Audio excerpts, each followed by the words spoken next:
Welcome back to this special edition of This Week in Louisiana Agriculture from the nation's capital.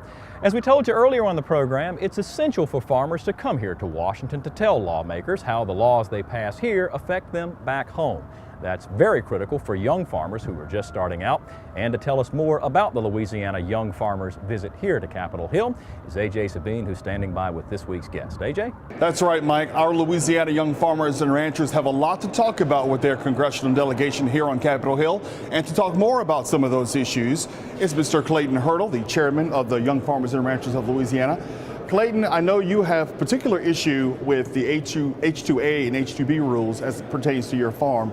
Tell me, why is it so important for young farmers, particularly yourself included, to talk to your congressmen, your senators about this pending issue? Well, AJ, I just sat in a meeting last week. We had the Mid-South seminar down in Louisiana in Port Allen, and there was a room full of farmers there. They're obviously very, very worried about the H2A program and where it's headed right now. There's a lot of fines that have been issued in the past 12 months, and a lot of people are very worried about particularly this program, if it's going to be around in the future, or what changes they're going to see with this program. It's a viable source for us to get labor in this country from other countries, do the jobs that people in this country will not do. And you know, that's one of the reasons why I'm here, because while we heard the back end of what happens, those people don't make the laws. The people that make the laws are here in Washington, D.C. So if we want to correct the laws and how they're done, we have to come here and make those corrections here, get off of our farm, get out of our comfort zone, and do that.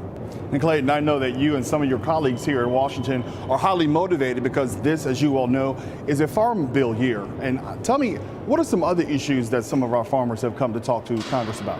Well, we have a rice farmer here. And as you know, back in the States, in Louisiana, rice is not a commodity that's grown nationwide. It's a southern commodity, and it has issues that a lot of this country don't deal with, such as trade negotiation problems that we have with other countries. And frankly, rice has not seen the price increases that we've seen in the other commodities.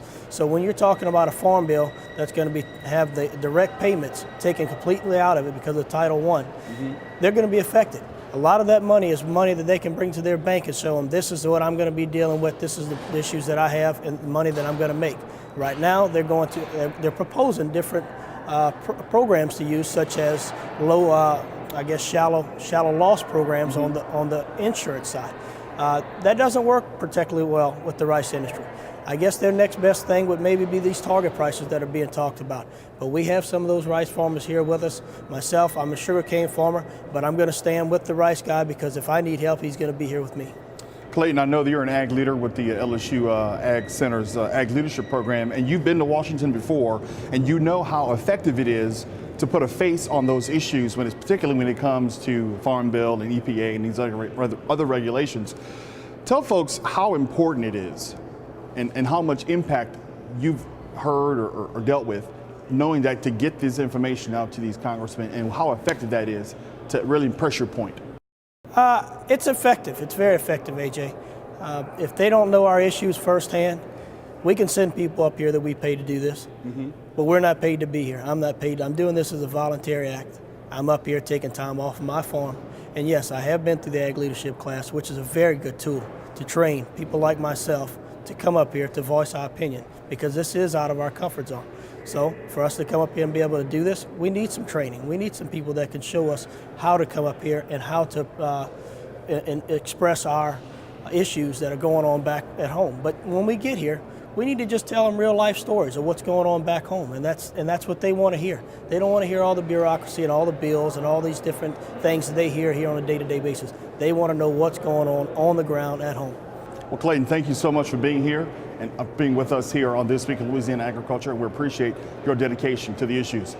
Mike, that's all from here. There are a lot of issues on the agenda for this visit.